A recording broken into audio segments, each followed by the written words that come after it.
Salam, hər vaxtınız xeyir olsun. BTV-nin efirində Həkim Postudur. Bugünkü mövzumuz az qala Azərbaycanın lənətinə çevrilmiş olan migren və baş ağrılarıdır. Mövzu ilə bağlı studiyamızın qonağı Respublika Diaqnostika Mərkəzinin mütəxəssisi, migren üzrə mütəxəssisi Sərxan Əmirquliyevdir. Mövzumuz migrendir. Migrəndə ümumiyyətlə migren nədir? Bunun ağrısı olsun, hansı xəstələr nə əziyyət çəkir, necə hisslər keçirir, yəni ümumiyyətlə müalicəsi, bu period bitə bilirmi? İlk olaraq dəvətiniz üçün sizə öz təşəkkürlərimi bildirirəm. Suala gəldikdə isə biz bu migren nədir və migren ümumiyyətcə xəstəlikdirmi, yoxsa sadəcə ağrıdırmı? Bu sualların kifayət qədər tez-tez rastlaşırıq. Onu vurğulamaq istərdim ki, Beynəlxalq Baş Ağrıları Cəmiyyətinin təsnifatına əsasən migren tamamilə sərbəst olan bir xəstəlikdir. Nevroloji xəstəlikdir, hətta bəzi mənbələrdə neyrovaskulyar xəstəlikdir və xroniki xəstəlikdir. Bu o deməkdir ki, migren hansısa bir digər xəstəliyin təzahürü deyil, özü sərbəst bir xəstəlikdir. Və migreni biz necə digər baş ağrılardan ayıra bilərik? Bu da çox asandır əslində. Yəni, əgər migren digər baş ağrılardan, misal üçün bir pasient gəlib söyləyər ki, doktor, mənim başım ağrıyır. Görəsən, bu migrendir, yoxsa yox? Bu suala cavab vermək üçün bizim öz bir sorğularımız var. Misal üçün, ağrı bir tərəflidirmi? Əksər hallarda ağrı bir tərəfli olur. Ya sağ, ya sol. 1% hallarda iki tərəfli də ola bilər. Burada artıq bizi bu biraz çaşdıra bilər. Növbəti sual, ağrı ürək kimi döyünəndimi? Pulsasiya edəndimi?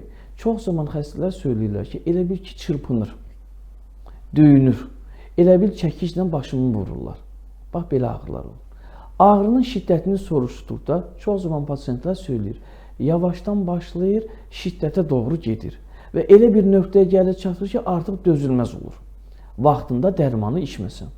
Bəzən iş yerində oluram, bəzən yolda oluram, ağrım başlasa, yəni dərmanım yanımda olmadığı üçün zamanında dərmanı içə bilmədimsə, artıq sonra dərman içərimsə də heç fayda verməz.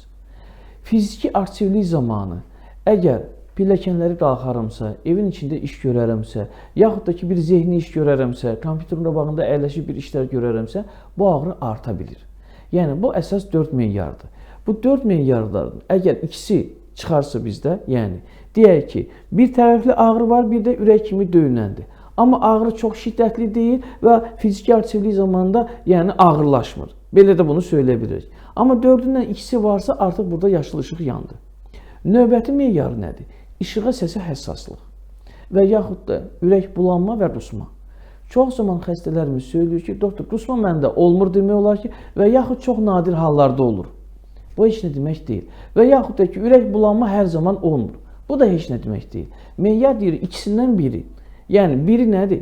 Ya işığa və səsə həssaslıq, ikisi birlikdə olmalıdır və yaxud da ki, ürək bulanma və yaxud qusma. Adətən ağrı çox şiddətli olanda həm işığa, səsə həssaslıq olur, həmçində ürək bulanma olur. Amma ağrı orta şiddətində olanda bu zaman yəni ürək bulanma olmamış kimi də ola bilir. Bu da belə. Bu bizim digər meyarımız. Üçüncü meyarımız hansıdır? Müddət. Əgər ağrı 4 saatdan 72 saat arasında yəni davam edərsə, yəni 4-72 saat, biz o zaman migrendən şübhələnəcəyik. Düzdür, uşaqlarda və yeniyetmələrdə biraz fərqli ola bilir. 1 və yaxud 2 saatda davam edə bilir. Bu səbəbdən uşaqlardakı olan migrenin, böyüklərdəki migrenin meyarlarında fərq var.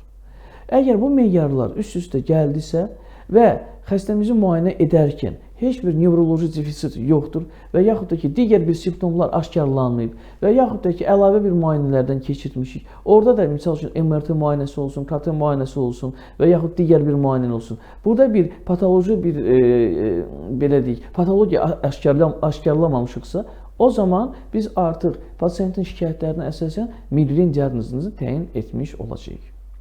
Bəs migrendən əziyyət çəkən şəxslər ilkin olaraq simptomlarını sadə bir vətəndaşdır, bütün migrenin simptomlarını özündə görür.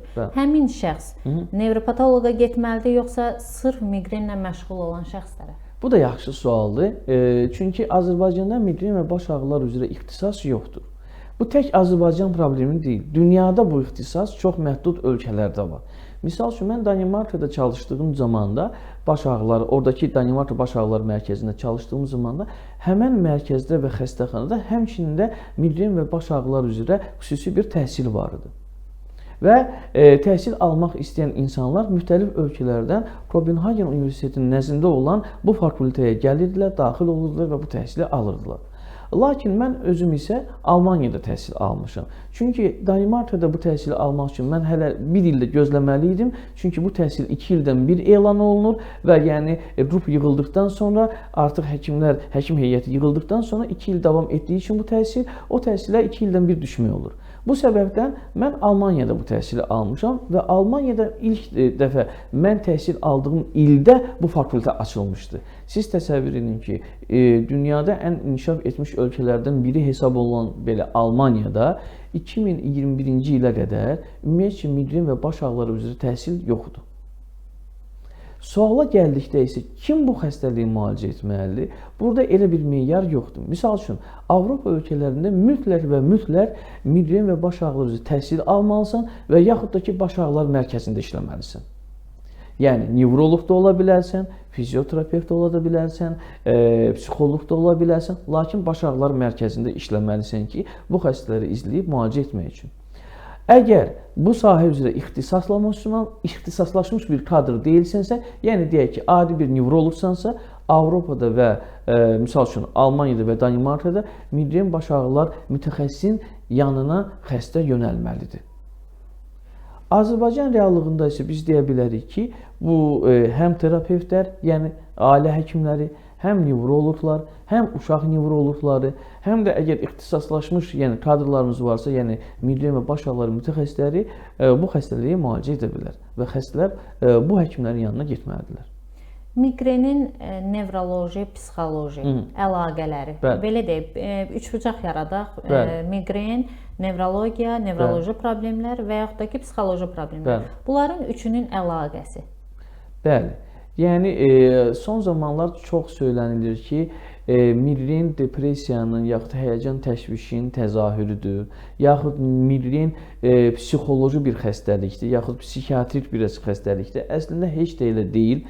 Yəni, migren, öncə söylədiyim kimi, beynəlxalq baş ağrılar cəmiyyətin təsnifatına əsasən xroniki nevroloji bir xəstəlikdir. Bəli, migren zamanı, migrendən əziyyət çəkən xəstələrdə depressiya və təşviş həyəcan sindromları daha tez rast gəlinir. Bu olabilir. Deyək ki, bir insanın ay ərzində bir dəfə migreni tutarsa və hər zaman eyni vaxtda tutarsa, yəni artıq onda hardasa bir həyəcan, bir qorxu yaranacaq ki, ayın sonu yaxınlaşır. Misal üçün qadınları götürərik, yəni menstrual migrenindən danışarıqsa, adət dönəmin yaxınlaşır, çox güman ki, mənim yenə çox şiddətli başım ağrıyacaq və mən bu baş ağrıya necə dözəcəm bilmirəm. Kimi bir qorxu yarana bilər, fobiya yarana bilər. Digər hallarda, misal üçün, migren baş ağrılarının sayı çox olur. Digər bir pasiyentimiz olar, ay ərzində 10 gün, 14 gün, 15 gün bu adam yataqda qalır. Ağrılar o qədər şiddətli olur ki, hərəkət edə bilmir. Hətta öz uşağına baxa bilmir, ilgilənə bilmir. Deyir, imkanın olsa, əgər bu həyatı tərk edərdim. O qədər ağrım güclüdür ki, heç bilirəm ki, övladım da məni başa düşmür, yoldaşım da məni başa düşmür, heç ki məni anlamır, elə bilirlər ki, şişirdirəm. Amma bu ağrı o qədər dözülməzdir ki, bilmirəm nə edim. Bu xəstələrdə təbii ki, depressiv simptomlar daha çox olacaq. Çünki artıq həyat tərzi, yəni həyat keyfiyyəti aşağı düşür. Həyat keyfiyyəti aşağı düşməklə yanaşı artıq insanlar daimi depressiv hallarda olurlar. Çünki bayıra çıxmaq istəmir, insanlarla ünsiyyətdə olmaq istəmir, işıq onu narahat edir, səs onu narahat edir, evə qonaq gələrsə narahat olar ki, indi səsküydən başım ağrıyacaq. Yəni, xeyrə, şərə getmir ki, orada da adam çox olacaq, başım ağrıyacaq, qoxular məni narahat edəcək. Və təbii ki, belə insanlar artıq özlərini qapandıqca yanaşı gedən simptomlar və yaxud xəstəliklərdə meydana çıxa bilir. Amma migren nə depressiyadan, nə də həyəcan təşvişdən yaranan bir xəstəlik deyil. Lakin migren zamanı depressiv hallar, həyəcan təşviş sindromları da daha tez rast gəlinə bilir. Bəs migrenin kökündə ümumiyyətlə nə yatır? Ümumiyyətlə bu yaxşı sualdır. Nəyə görə? Çünki çox zaman pasientlər bizdən soruşur. Hətta həkimlərimiz də, yəni mühazirələrdə olduqda, bir toplantılarda olanda, yəni hansısa bir seminarlarda olduqda həkimlərimiz soruşur ki, migren nədən yaranır? Migrenin səbəbini bilirikmi indiyənə qədər, öyrənilibmi? Maalesef ki, hələ də axıra kimi tamam elmə məlum deyil ki, migren nədən yaranır. Lakin aparılan tədqiqatların nəticəsi onu göstərir ki, bir sıra neuropeptidlər var ki, onların ifrazatının artması migrenə səbəb olur. Bunlar hansılardır? Vazointestinal peptid, VIP deyirlər. CGRP peptidlər deyirlər. Calcitonin gen-related peptid. Bunun artması, yəni neuropeptidlərdir bunlar, beyində istehsal olunur, belə deyək, ifraz olunur. Bunların sayı artdıqda migren baş ağrıları başlaya bilir. Digər peptid PACAPdır, digər NO-dur, digər glutamatdır. Görürsünüz, səbəblər çoxdur və yəni peptidlərin sayı da çoxdur. Çox olduğu üçün də eyni dərmanı, eyni migrenli xəstəyə verərik, pasiyentə verərik, 10 pasiyentə verəriksə, 3-ündə əla nəticə əldə edərik, 3-ündə orta nəticə əldə edirik, digər 3-ündə ümumiyyətlə nəticə əldə etməyəcəyik. Amma ümumən söyləyə bilərik ki, bugünkü günə, yəni elmdə aşkarlanan, yəni tədqiqatlarda əldə olunan nəticələrə görə biz söyləyə bilərik ki, trigeminal-vaskülər sistemin aktivləşməsi ilə migren baş ağrıları başlayır. Və digər peptidləri, bayaq sadaladığım peptidlərin ifrazatının artması ilə migren baş ağrıları baş qaldırır və aktivləşir. Beləliklə, bu səbəbdən də migren, yəni birincili baş ağrılar siyahısına aiddir, bölümünə aiddir. Yəni, tamamilə sərbəst gedən bir xəstəlikdir. Lakin suala gəldikdə ki, bəs elə bir dərman varmı ki, çünki biz tamamilə səbəbini bilirik ki, yalnız bu səbəbdən yaranır və bu ilacı verməklə bu səbəbi biz aradan qaldırmış oluruq və migrenə qalib gəlmiş oluruq. Maalesef ki, indiyənə qədər, yəni hətta dünyanın aparıcı mərkəzlərində belə bu suala net cavab verə bilmirlər. Yəni dəqiq deyirlər ki, yəni biz bilirik ki, trigeminal-vaskülər sistemin aktivləşməsi mühüm rol oynayır. Bəzi peptidlər var ki, onlar çox böyük rol oynayır.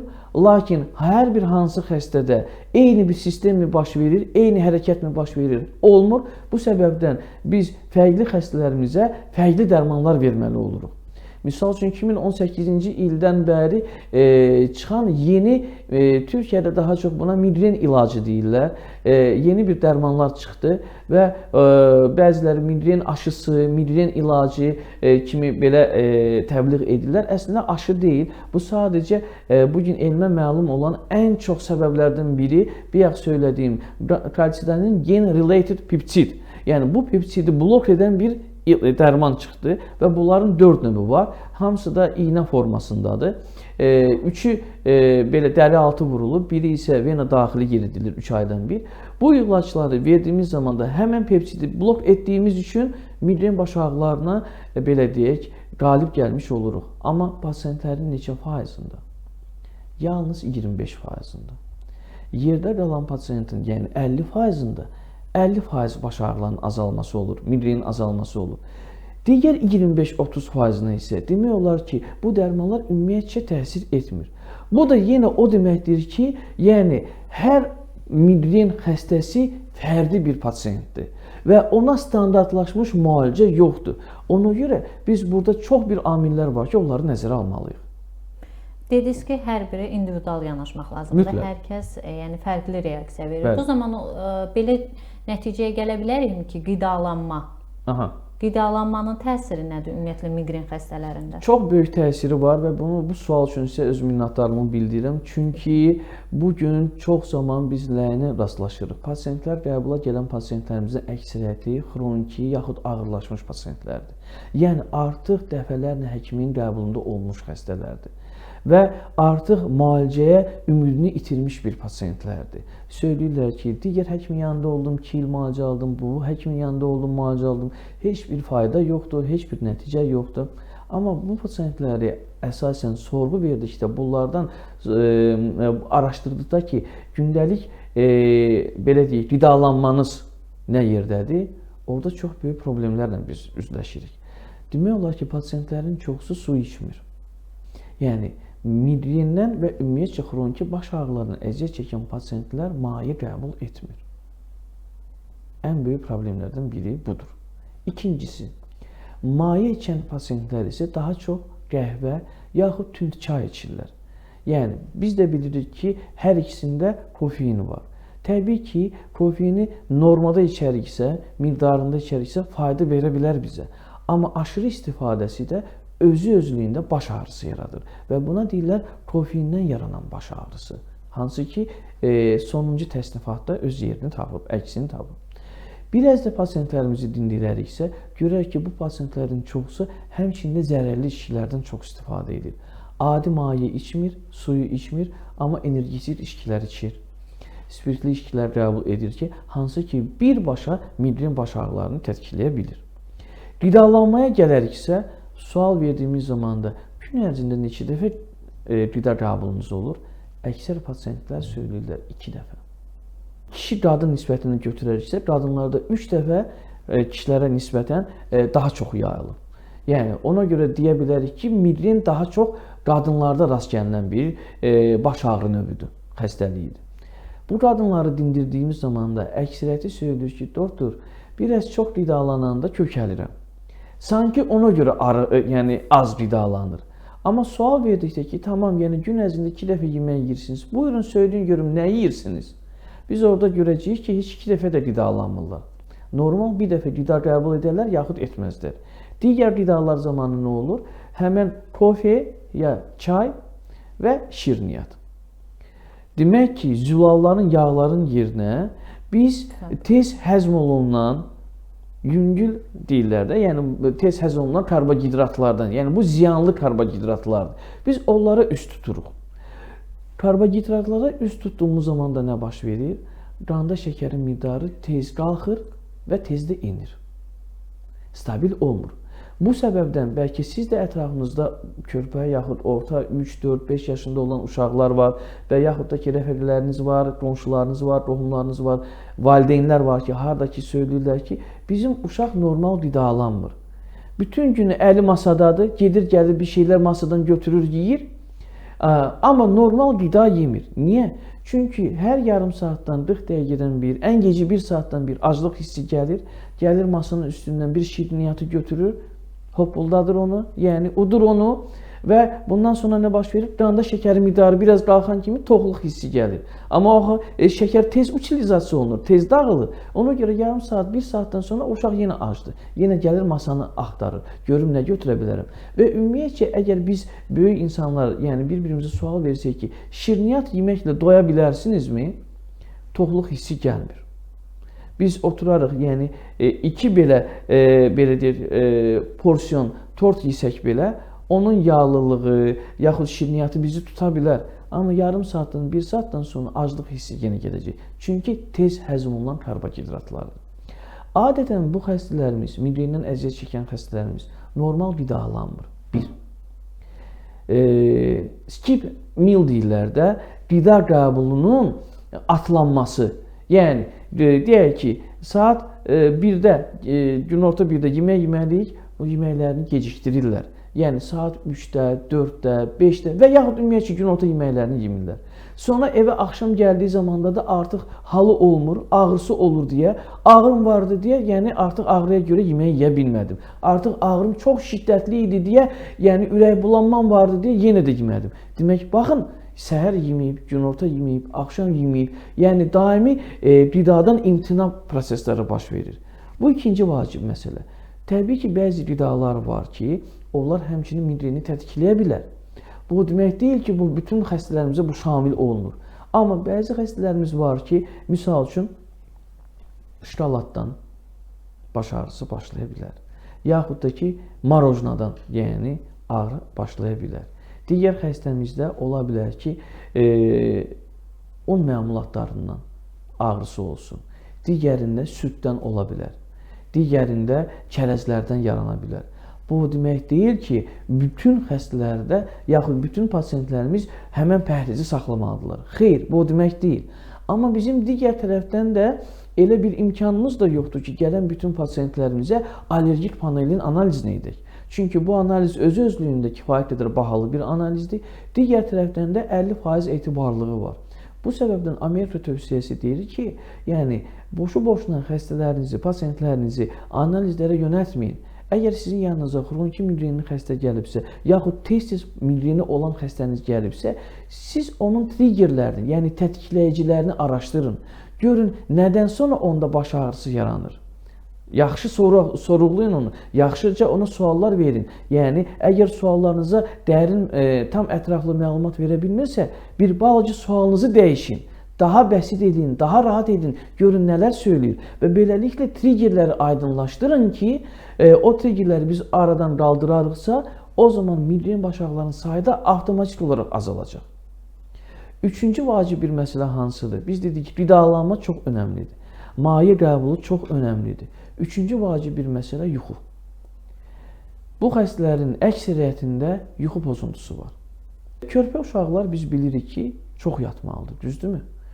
Tam yeni anadan olmuş uşaqlar daimi yatırlar. Sizcə niyə görə yatırlar onlar? Çünki onlar yuxuda böyüyürlər, yuxuda inkişaf edirlər. Sinir sistemi o vaxt inkişaf edir, düzdürmü? Əgər biz böyük insanları götürəriksə, kifayət qədər tez-tez nə ilə üzləşirəm mən? Hansı cavabla üzləşirəm? Pasiyentimizdən soruşuram, yuxun necədir? Yaxşı, əla, doktor. Tamam, sualı dəyişirəm. Adətən saat neçədə yatırsan? Doktor, 1-də 2-də. Aha, 1-də 2-də. Bu artıq çox gecdir. Bəs neçədə ayılırsan? Doktor, saat 5-də, 6-da, 7-də.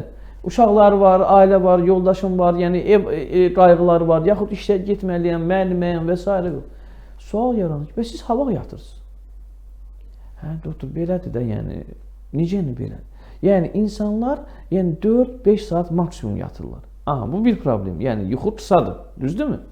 Biz əgər yuxu cəmiyyətinin tövsiyələrinə baxarıqsa, yuxu cəmiyyəti tövsiyələri belədir ki, normada 7-9 saat arası insanlar yatmalıdır.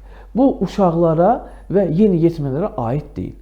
Uşaq və yeniyetmələrin ritmi, sirkad ritmi biraz fərqli olduğu üçün onlar daha çox da yata bilərlər. Bir sıxıntı yoxdur. Amma yetişkin insanlar 7-9 saat bu normadır. Kimsə 7 saat yata bilər, onun üçün normaldır. Kimsə 8, kimsə 9. 9-dan çox yatarsansa bu uca problemdir. 7 saatdan az yatarsansa bu uca problemdir. Mən misal üçün söyləyə bilərəm ki, mənim üçün 6 saat yetərlidir.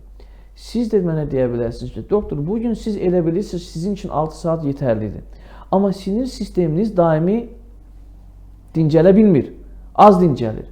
Geci tezi bu hardasa özünü biruzə verəcək. Sadəcə geci tezi məsələsi var, düzdürmü? Aha, migrenli xəstələrimizə gəldikdə çoxsu az yatır 1, gec yatır 2 və yuxuları səthi olur. Deməli, çox həssas yatıramsa dərin yuxuya gedə bilmirəm. Bir problem. Beyin sistemi dincəlmir. Bitdi.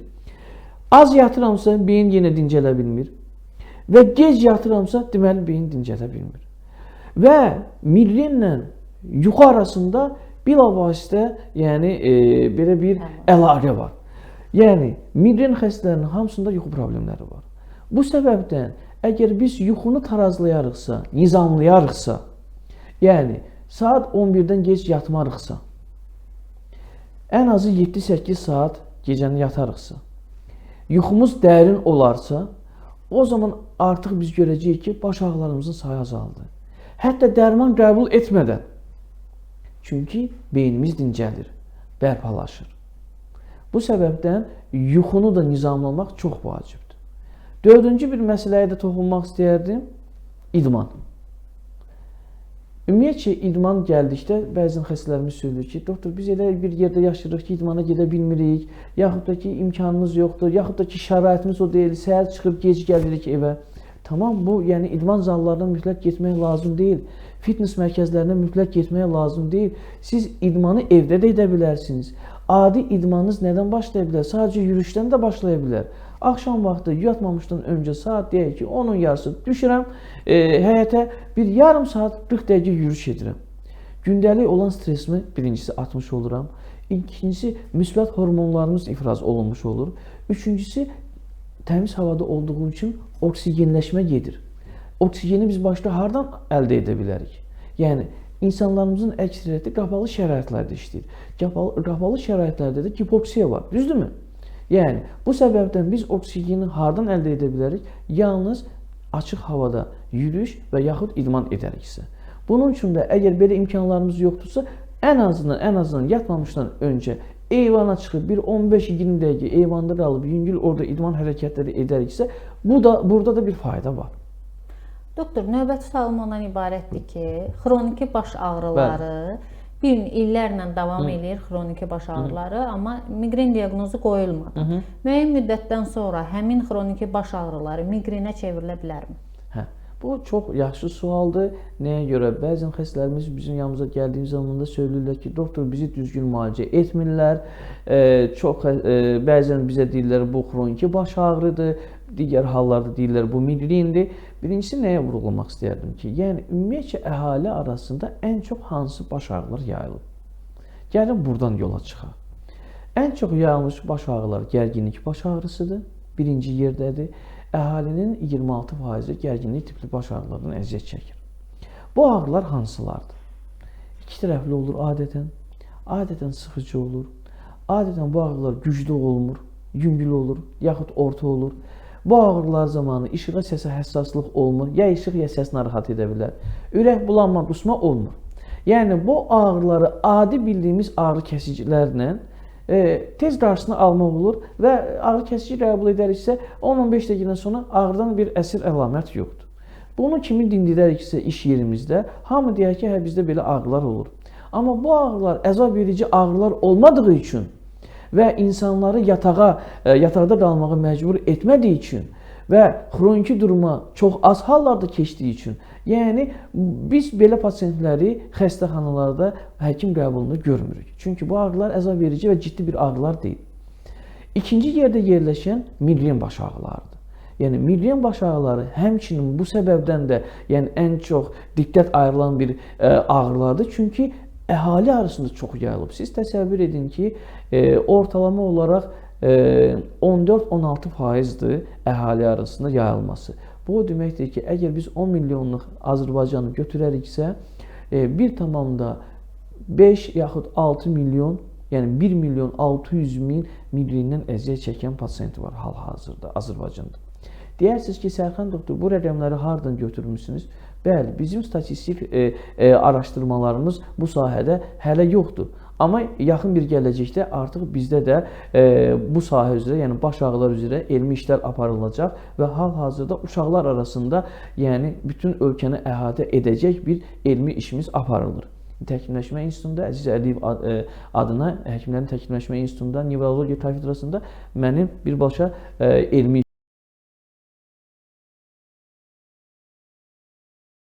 yayılması. Xroniki baş ağrıları miqrenə keçə bilirmi və yaxud da ki, miqren xroniki baş ağrılarına keçə bilirmi? Bəzən bu hallar baş verə bilir. Kimdə? Əsasən uşaq və yeniyetmələrdə.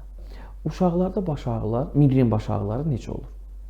Uşaqlarda miqren baş ağrıları gərginlik tipli baş ağrı kimi gedir. Gündəlik, yaxud tez-tez olan, sıxıcı, daha çox alın nahiyəsində yerləşən, yaxud bandvari olur. Çox nadir hallarda uşaqlar söyləyə bilərlər ki, başım ağrır, zoqquldur, döyünür. Elə söyləmirlər. Deyirlər, sıxılır, gözlərimin üstü sıxılır. Sıxıcı ağrı olur, alın nahiyəsində olur. Adətən gəlib evdə uzandıqdan sonra, yaxud yatıb durduqdan sonra bu ağrı keçə bilir.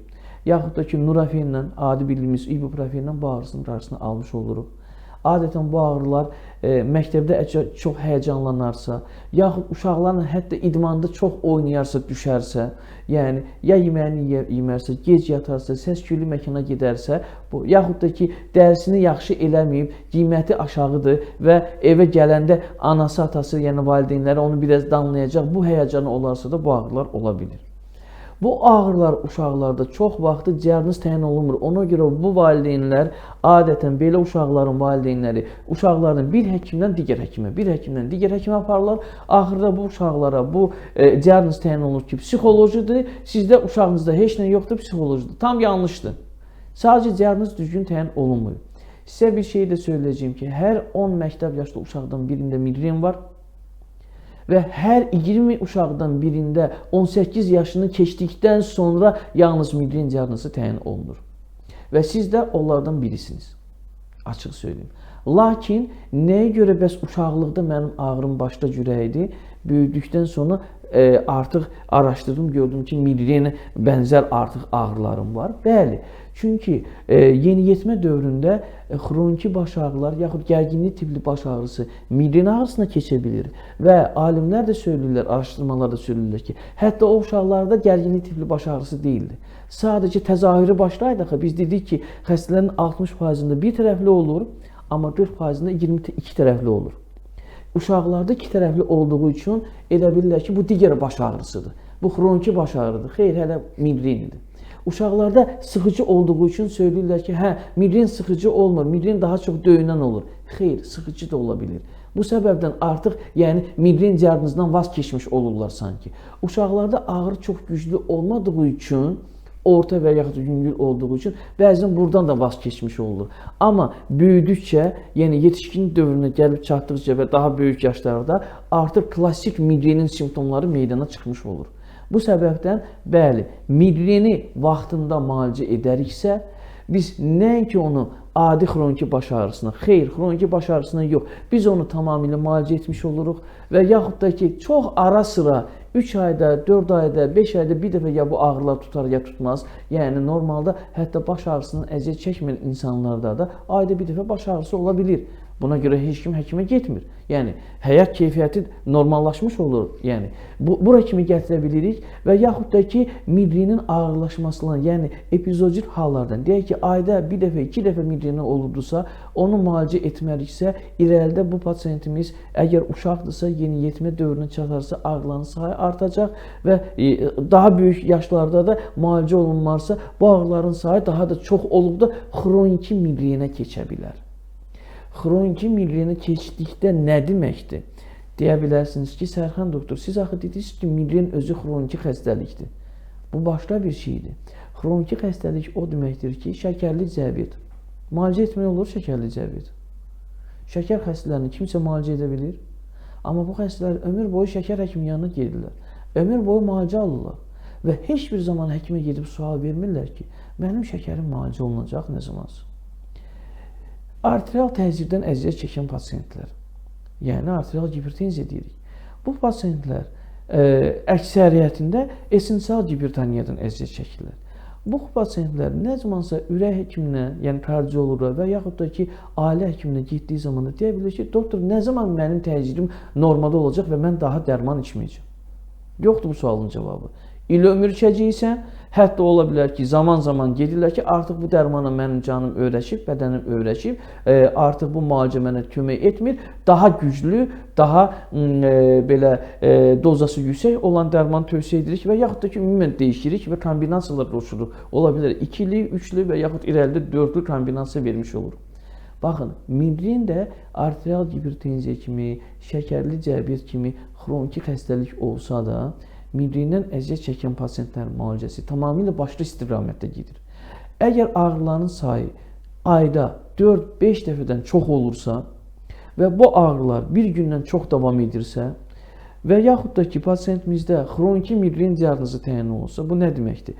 Ay ərzində 8 dəfə, yəni hər həftə ən azı 2 dəfə migren atakı olur bu xəstəmizdə.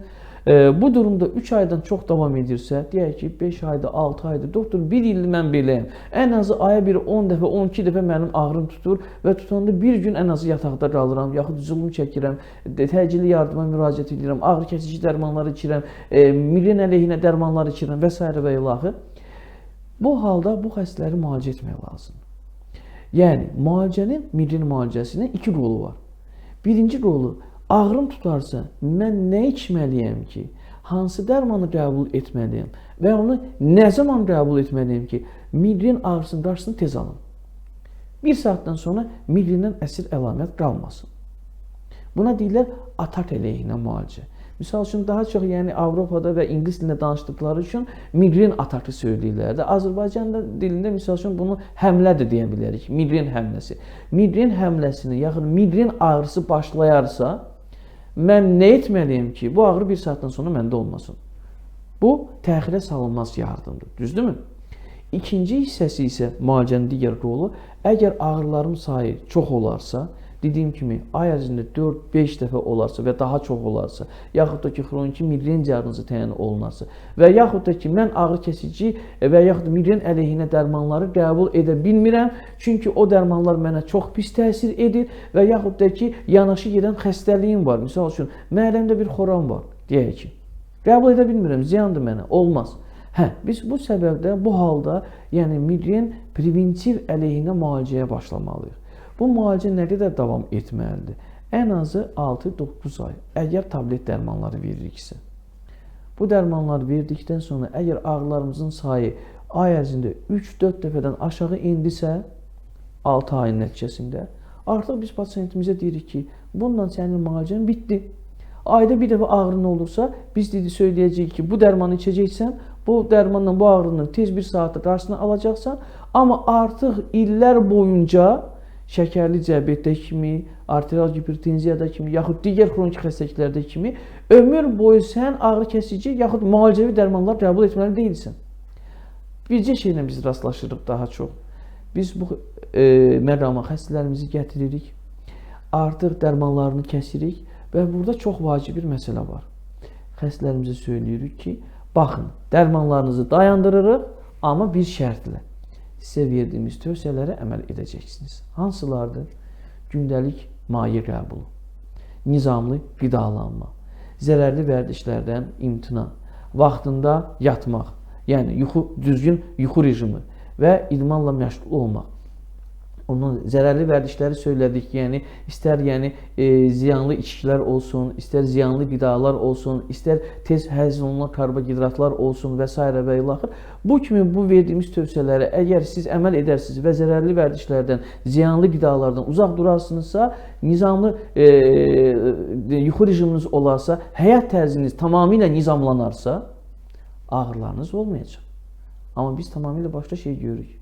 3 ay, 5 ay, 6 aydan sonra pasiyentimiz zəng edir ki, doktor, heç nəyə riayət etmirəm. Bu səbəbdən bugün bütün dünyada söyləyirlər ki, migrenin müalicəsi yalnız dərmanlarla aparılmalı deyil. Paralel olaraq. Bəli, migrenin müalicəsinə yanaşma multimodal olmalıdır. Yəni, həm ehtiyac olarsa psixoterapevtin müalicəsi də aparılmalıdır. Ehtiyac olarsa fizioterapevtik müalicələr də aparılmalıdır. Dərman müalicəsi də aparılmalıdır və düzgün həyat tərzi. Yəni burada həm dietoloqun da burada işi çox mühümdür. Düzgün, yəni qidaların seçilməsi, ziyanlı qidaların gündəlik qəbuldan imtinası. Bəs burada qidalanmadan danışmışkən belə bir sual da yaranır. Bəs allergik olan adamlar, deməli bəzi qidalara allergiyası olur. Elə şəxsən özümdən misal çəkim ki, məsələn mən həddindən artıq allergik biriyəm. Özümə təmasıma belə allergiya olan birisiyəm. Qidalanmaya gələndə qidalanmada da allergikəm. Və məsələn gluten, bu kimi maddələr məhz olmaz mənə. Amma məsələn bizim də mətbəximiz elə başdan ağız qala glutendən ibarətdir.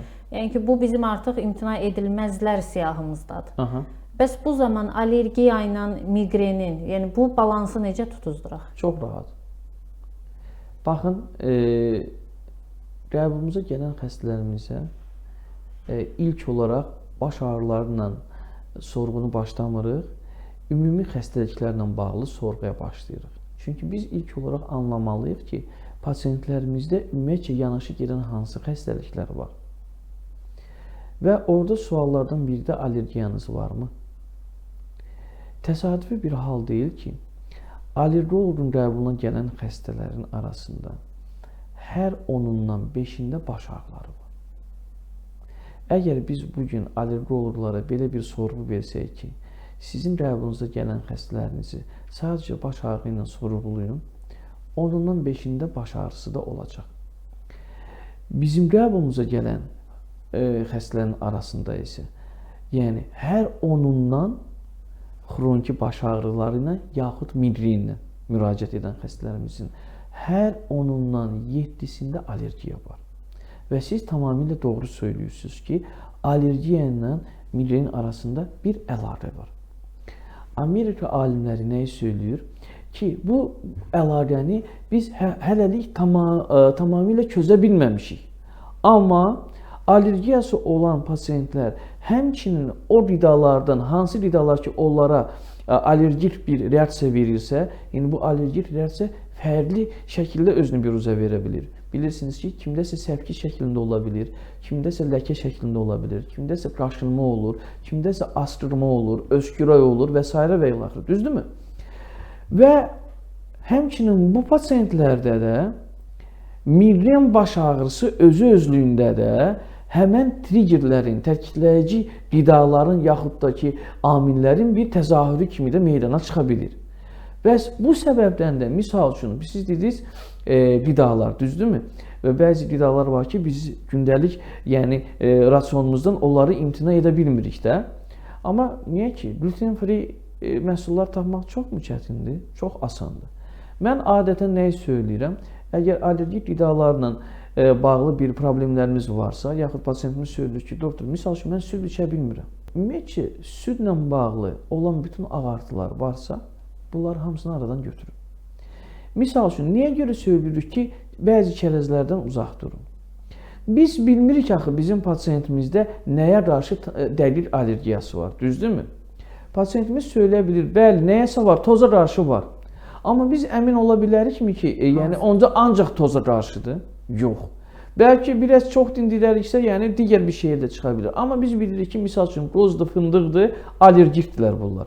Yəni, adi qozu fındığı oturarıq biz sizlə, çıtlayarıq, çoxlu yeyəriksə, sonra sizdə bir qaşınma başlayır, yaxud bir səpkilər əmələ gələr, mən də öskürməyə başlayaram.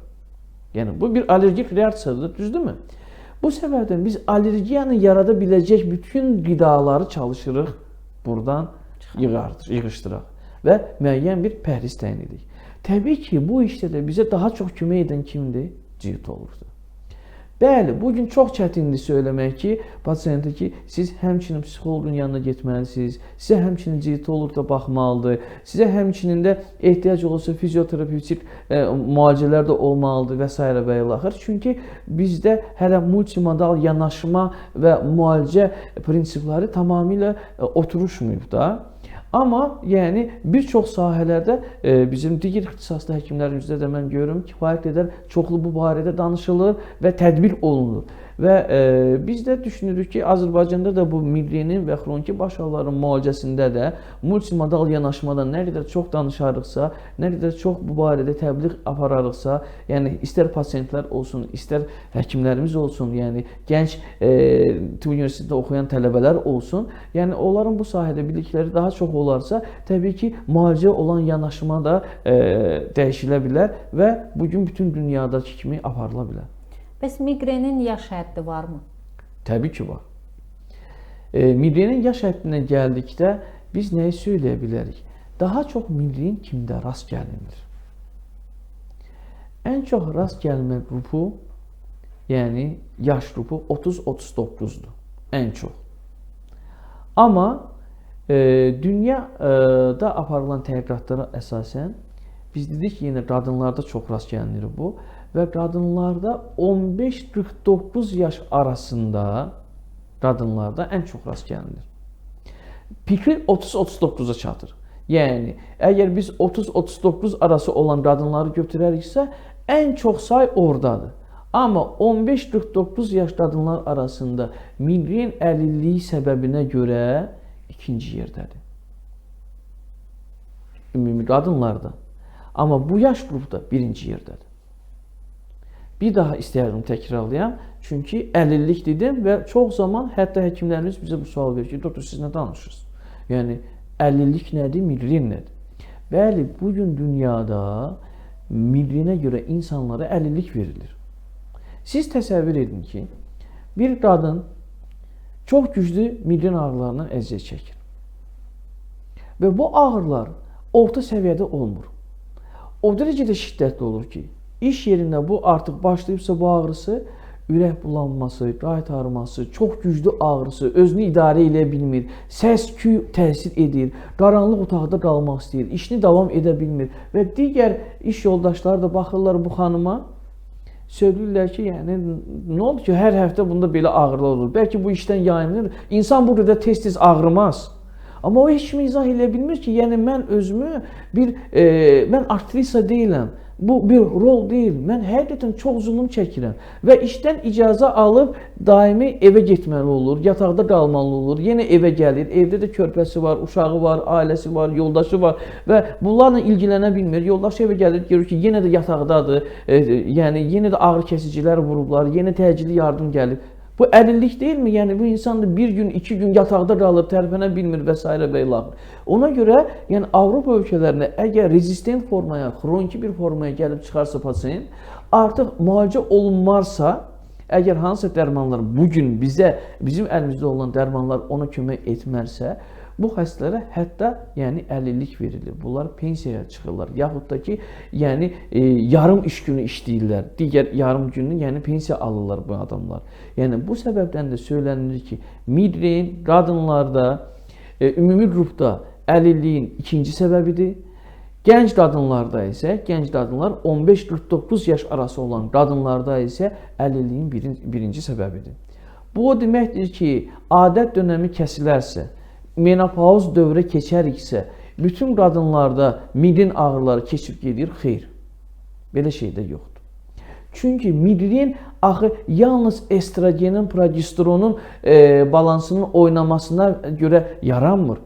Bəzən o daha çox menstrual migrenlərdə deyə bilirik ki, estrogenin balansı çox azaldığı üçün, yəni progesteron qalxdığı üçün və yaxud ovulyasiya dövründə tam əksinə proseslər getdiyi üçün, yəni hormonal disbalans yaranır deyə, fizioloji disbalansdır da. Bu proseslər, bu ağrılar ola bilir. Yaxşı, əgər biz suala buradan gəliriksə, onda sual verirəm sizə ki, onda kişilərdə niyə migren olur? Yəni kişilərdə mi estrogen oynayır? Kişilərdə də mi adət dönəmi olur? Xeyr. Düzdürmü? Demək ki, yalnız estrogenə, progesterona bunu bağlamaq olmaz. Həmçinin də oynayır rolu, bəli, oynayır. Amma sual verir ki, bütün qadınlarda mı adət dönəmində migren ağrısı olur? Yox. Elə qadınlar varmı ki, yəni onlarda demək ki, adət dönəmində migren ağrısı olmur? Bəli. Amma digər günlərdə migren ağrıları olur? Bəli. Demək ki, hər şeydə adətə yaxud estrogenə, progesterona bağlana bilməz. Amma adətən söylənilir ki, yəni menopauz dövrə keçəriksə, baş ağrılarının yaxud da migrenin sayı azalır. Ümumi baş ağrılardan danışarıqsa, yəni bu həmçinin gərginlik baş ağrısı olsun, xroniki baş ağrılarda olsun, bayaq vurguladığım kimi, yəni təxmini 49-dan sonra, yəni 49 yaşdan sonra, yəni bayağı azalmağa doğru gedir. Yəni demək ki, 15-49 arası yaş, yəni bu yaş daha çox rast gəlinəndir. Bunların arasında isə ən çox 30-39-dur. Yaxud da biraz da götürərik ki, 20-49 arası. 45. Amma bunların kənarında olan, yəni insanlarda daha az rast gəlinir. Bəzən özünüz də vurğuladınız. Bəzən deyirlər ki, daha çox belə deyim, el arasında deyirlər ki, klimaks dövründən sonra tamamilə çıxıb gedəcək və yaxud da ki, tam əksini. Bəzən də deyirlər ki, ana olduğu dövrdən sonra, ana olandan sonra, hə, bu ağrılar keçib gedəcək. Həqiqətən də bu belə bir şey varmı ümumiyyətlə? Ana olduqdan sonra migrenin tamamilə xilas olmaq, migrenindən tamamilə xilas olmaq mümkündürmü? Xeyr. Əksinə, tam əksinə. Bilirsinizmi?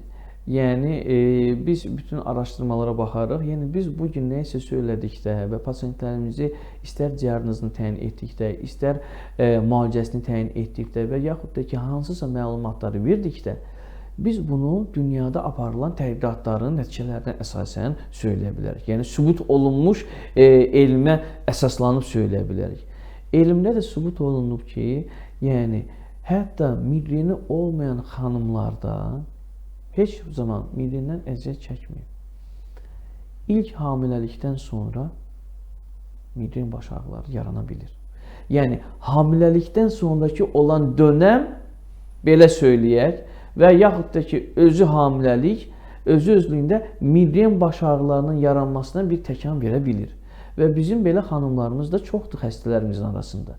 Hətta bəzən belə də olur, onu da sizə söyləyim. Sual verirəm ki, neçə övladınız var? 3. Neçə ildir baş ağrılardan əziyyət çəkir? 15 ildir. Ailə qurmamışdan öncə baş ağrılardan əziyyət çəkirdiniz? Xeyr, doktor. Heç bir zaman. Ailə qurduqdan sonra necə? Xeyr, doktor. Dünyaya birinci uşaq gəldikdən sonra? Xeyr, doktor, xatırlamıram. Bəs hansı zamandan xatırlayırsınız? Doktor 12 ildir, misal üçün. İkinci uşağın neçə yaşı var? 14 yaşı var. Üçüncünün neçə yaşı var? 10 yaşı var. Aha. Üçüncü uşaqdan sonra yaranıb. Yaxud 11 yaşı var. Biraz da sorular, orada artıq suallar verir ki, düzmü siz anladıq? Yəni, demək istəyirsiniz ki, üçüncü uşaq dünyaya gəldikdən sonra, deyir, bəli doktor, düz söylüyorsunuz. Həmən, bu suala həmən deyir, bəli. Yaxud sual verəriksə, misal üçün, düzmü sizi anladıq, hamiləlikdən təxmini 3 ay, 4 ay sonra ağrılarınız başladı? Çox zaman xəstələr söyləyir, bəli.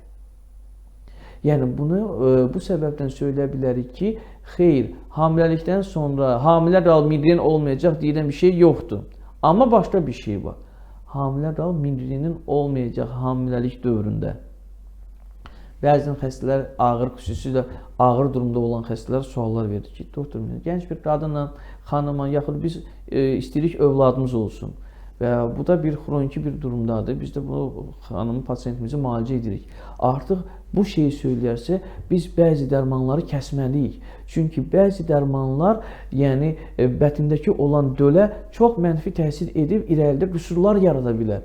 Bu səbəbdən hər zaman xanımlarımıza söyləyirik ki, xanım pasiyentlərimizə ki, əgər hamilə qalmaq istəyərsinizsə, siz bizə öncədən söyləyin ki, biz zamanında bəzi dərmanları kəsək.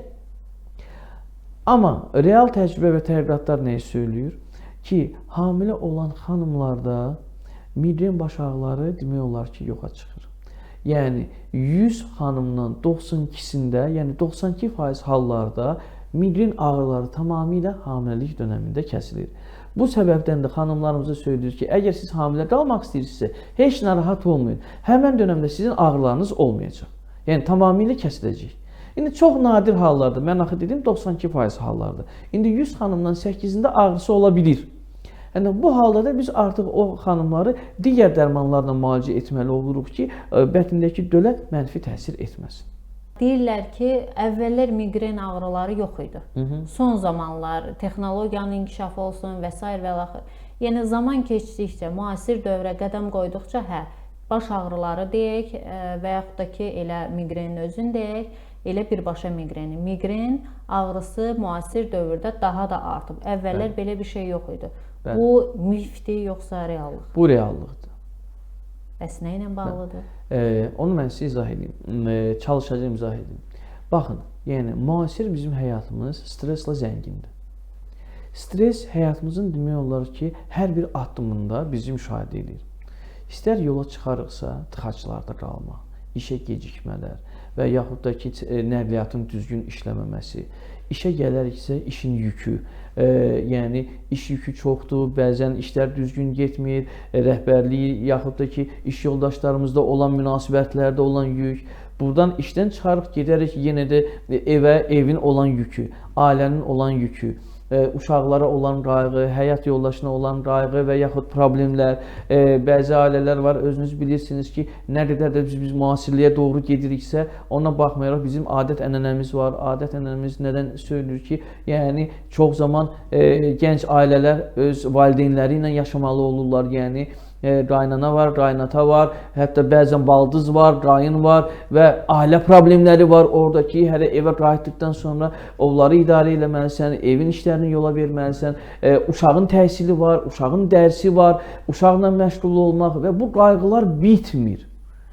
Qayğılarla bərabər stres də çoxdur. Streslə bərabər də bu işin içində hələ özümüzə zaman ayırmaq, zamanında qidalanmaq, zamanında su içmək, maye içmək, zamanında idmanla məşğul olmaq mümkün olmur artıq demək olar ki.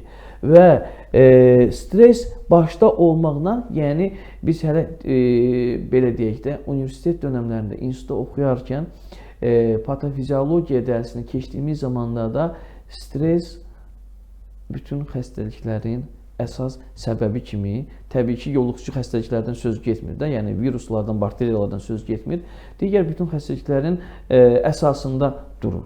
Və bəli, urbanizasiya getdikcə, urbanizasiya yəni böyük şəhərlər, metropolislər yarandıqca və insanlar rayonlardan, kəndlərdən böyük şəhərlərə köçdükcə, yəni biz nəyi müşahidə edirik ki, burada migrendən və xroniki baş ağrılardan əziyyət çəkən xəstələr çoxdur.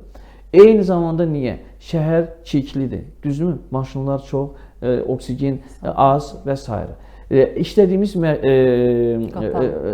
deməli məkanlar qapalıdır, gipoksiyalıdır. Bu da öz sözünü söyləyir. Amma biz bir anlıq, misal üçün, bəlkə də siz də bunu xatırlayarsınız, yəni Bakıdan yaxud da paytaxtdan çox uzağa gedəndə, bir rayona gedəriksə, kəndimizə gedəriksə, yəni bir çox uzaq bir yerə gedəriksə, biz orada nədənsə çox güclü və yaxşı yata bilirik və səhər duranda özümüzü elə gümrah hiss edirik ki, yəni sanki dünyanın yükü getmiş olur. Sizcə nə ilə bağlıdır?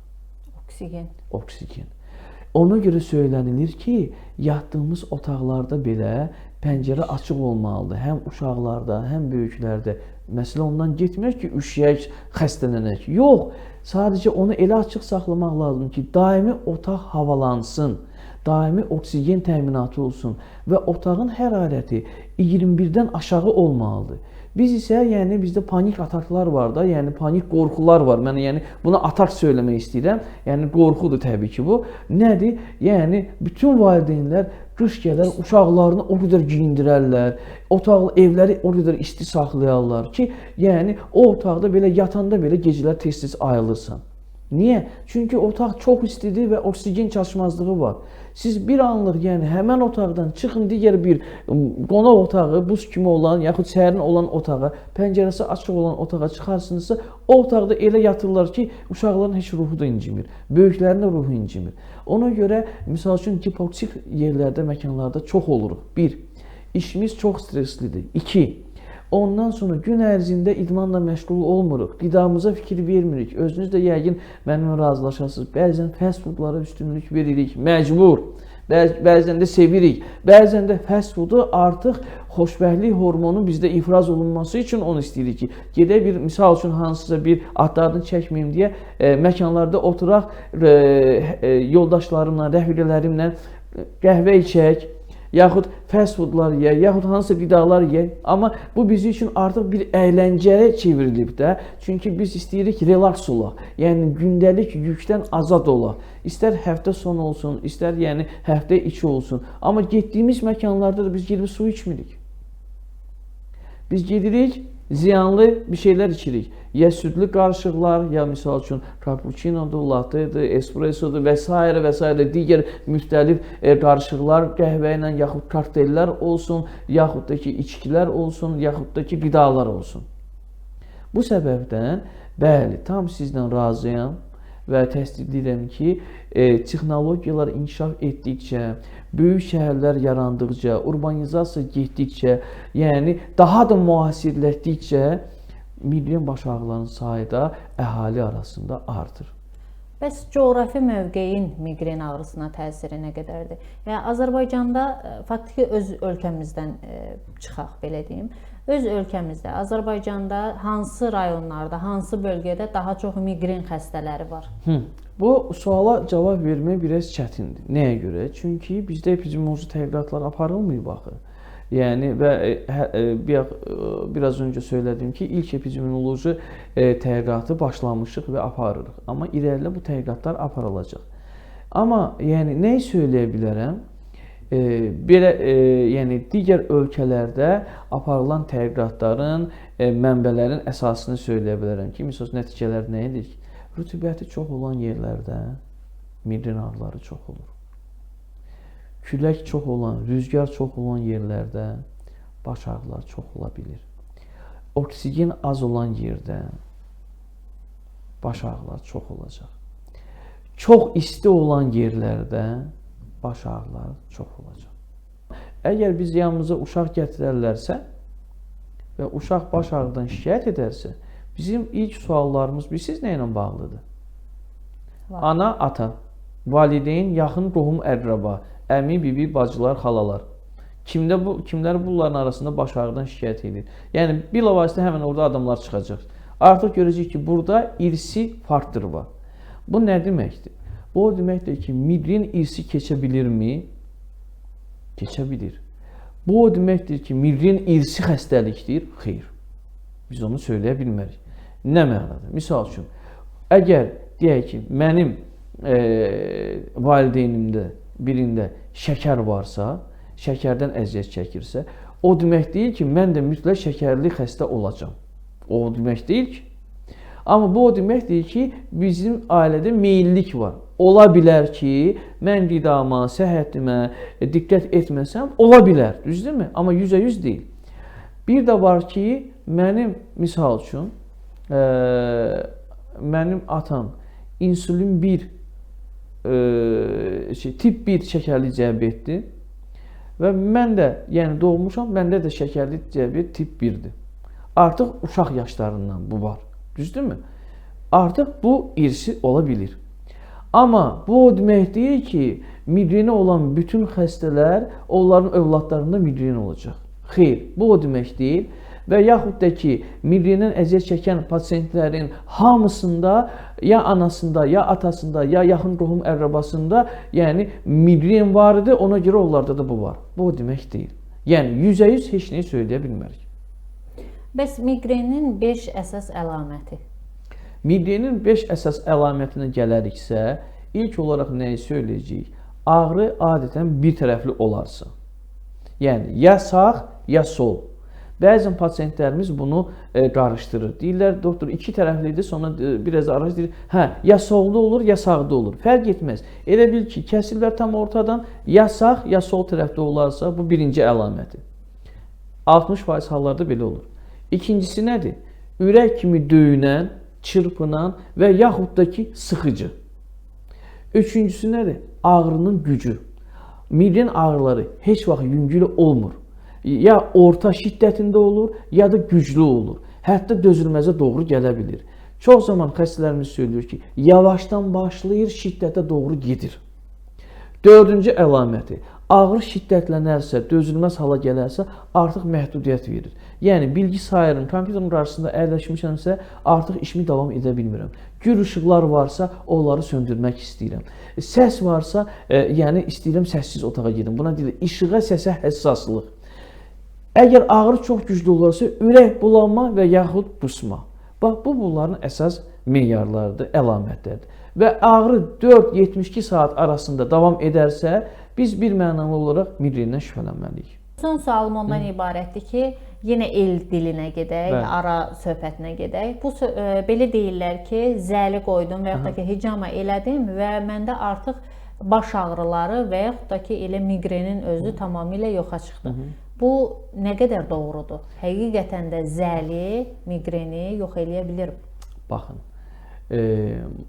biz zəli, hicama və digər kimi buna bənzər qeyri-ənənəvi müalicələrə qarşı deyilik. Bir halda ki, onların ən azından ziyanı olmasın. Təəssüflər olsun ki, xroniki baş ağrılardan və migrenindən əziyyət çəkən pasientlər çox zaman belə üsullara da əl atırlar. Və deyirlər ki, hicama da elətdirdim, qan da aldırdım, zəli də qoydurdum, bunu da elədim, o da fayda vermədi. Yaxud da ki, hətta fizioterapiyaya getdim, masaj olundum, yenə kömək olmadı. Bir mənalı olaraq söyləyəcəm ki, migrenindən danışırıqsa, yəni nə hicama, nə zəli, nə də ki, masaj, fizioterapiya, o suala da cavab verəcəm. Yəni, zəli, hicama, masaj, fizioterapiya migrenli pasientlərdə heç bir fayda verməz. Tam cəfəngiyatdır. Hətta xəstələrimiz də gəlir ki, doktor, getmişəm dəfələrlə masaja, fizioterapiya, yəni olmuşam, heç bir xeyri yoxdur. Olmayacaq da. Migrenli xəstələrdən söz gedir. Botoksa sualını verdiniz ki, bəs botoks necə? Biz qayıtdıq yenə ənənəvi müalicəyə.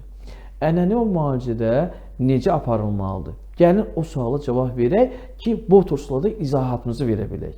Yəni, əgər biz dedik, ayda 4-5 dəfədən çox ağrımız olarsa, artıq dərman müalicəsinə başlamalıyıq. Dərman müalicəsi tablet formasında da olur, iynə formasında da olur. Deməli, 2018-ci ildən artıq yeni çıxan, bayaq söylədiyim, bəzən ölkələrdə bəzi həkimlər bunu migren aşısı söyləsə də bu aşı deyil, migren əleyhinə bir dərman vasitəsidir, iynələrdir, deyək ki. Son Amerika tövsiyəsi deyir ki, gələn kimi bu iynələrdən birini xəstəmizə təklif edə bilərsən, ayda bir dəfə vurulur, yaxud da ki 3 aydan bir dəfə vurulur. Siz dərman müalicəsi olaraq tabletkaları da tövsiyə edə bilərsiniz onlara. Yəni çünki iynələr kifayət qədər bahalıdır, yəni və sığorta sistemi qarşılamırsa, pasient onu özü almalıdır. Və təbii ki, tərəziyə qoyduğumuz zaman da tabletlə iynənin arasında çox böyük bir fərq var, yəni kifayət qədər çox böyük məbləğ edir. Və yaxud da ki, botoks müalicəsi. Hansı xəstələrə, migrenli xəstələrə botoks vurmaq olar? Yalnız və yalnız xroniki migren diaqnozu təyin olunarsa. Yəni, məndə migren var deyə mən botoks vuracam, olmaz. Kömək etməyəcək və tam cəfəngiyatdır. Çox xəstələr gəldi ki, doktor mənə botoks vurulub, xeyri olmayıb. Olmayacaq da, çünki heç kim sizə söyləməyəcək ki, botoksun xeyri yalnız xroniki migrenli xəstələrdir. Hansılar? Ay ərzində 8 və daha çox migren tutması olan, ən azı ayda 2 həftədə bunun 2 dəfə bu pasiyentin tutması olur və hər dəfə minimum bir gün yarım bu migren ağrısı onda davam edir. Yəni bunu da toplayanda ay ərzində minimum 8, 10, 12 dəfəyə gəlib çıxır. Son 3 ayda və 6 ayda bu durumdadır, misal üçün 3 ay və daha çox da bu durumdadır və indiyənə qədər aparılan müalicələr heç biri kömək etmirsə, o zaman gəlin botoks vuraq. Bəlkə botulunla toksin kömək edər.